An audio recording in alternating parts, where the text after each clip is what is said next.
YSR Congress party Visakha MLC ఎన్నికలను చాలా ప్రతిష్టాత్మకంగా తీసుకుంది అని చెప్పి అనుకోవచ్చు. ఎందుకని అంటే వైఎస్ జగన్మోహన్ రెడ్డి ఉత్తరాంధ్ర స్థానిక సంస్థల నేతలతోటి భేటీ అవ్వటం, మాట్లాడటం, ఆయన కొన్ని కీలకమైనటువంటి ఆదేశాలు ఇవ్వటం, అలాగే బొత్స సత్యనారాయణని అక్కడ అభ్యర్థిగా నిలబెట్టడం, ఇక స్థానిక సంస్థలకు చెందినటువంటి నాయకులందరినీ కూడా ఒక చోటకి తరలించటం. సో ఇవన్నీ చూస్తే ఎందుకు ఒక్క ఎమ్మెల్సీ సీటు గురించి ఇంత ఇదిగా ఆలోచిస్తున్నారు, ఎందుకు ఇంత ఇంపార్టెన్స్ ఇస్తున్నారు అని డౌట్ చాలామందికి రావచ్చు. బట్ ఇక్కడ మ్యాటర్ ఏంటి అంటే వైఎస్ జగన్మోహన్ రెడ్డి ఖచ్చితంగా దీన్ని ప్రతిష్టాత్మకంగానే తీసుకున్నారు.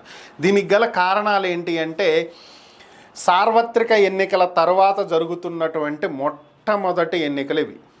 First thing. రెండవది ఏంటి అంటే ఇక్కడ వైఎస్ఆర్ కాంగ్రెస్ పార్టీకి బలం ఉంది. 600 మంది స్థానిక సంస్థల నేతలు వైసీపీకి ఉన్నారు. టీడీపీకి ఉన్నది 200 మంది. టీడీపీ విజయం సాధించాలంటే ఇంకా 200 మంది రావాలి. సో ఇప్పుడు ఇక్కడ వైసీపీ కనుక గెలిచినట్లయితే ఎన్నికల తర్వాత వచ్చినటువంటి మొట్టమొదటి ఎమ్మెల్సీ ఎన్నికలలో వైఎస్ఆర్ కాంగ్రెస్ పార్టీ గెలిస్తే వైసీపీకి ఉత్తరాంధ్రలో బలం తగ్గలేదు. విశాఖ ప్రజలు, విశాఖలో ఉన్నటువంటి క్యాడర్ వైసీపీకి అండగా ఉన్నారు అనేటువంటి మెసేజ్ ఒకటి వెళ్తుంది.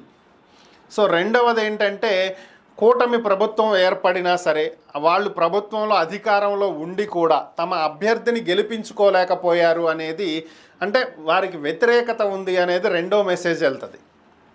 మూడవది ఏంటి అంటే వైసీపీ పార్టీ శ్రేణుల్లో నిస్తేజంగా ఉన్నటువంటి వైసీపీలో ఒక నూతన ఉత్సాహం వస్తుంది.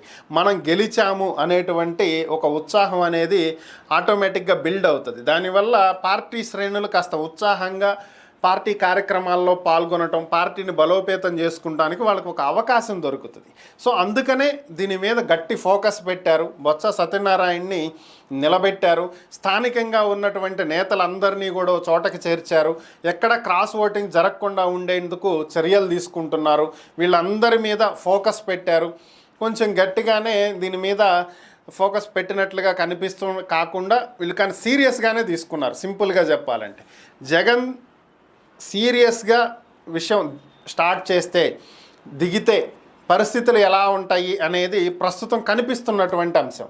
మరి కూటమి దీనికి ఎలాంటి వ్యూహాలు రచిస్తుందో, ఎలా తమ అభ్యర్థిని గెలిపించుకుంటుంది అనేది చూడాలి. ఎందుకంటే కూటమికి ఇది ఈజీ విన్నింగ్ అయితే కాదు.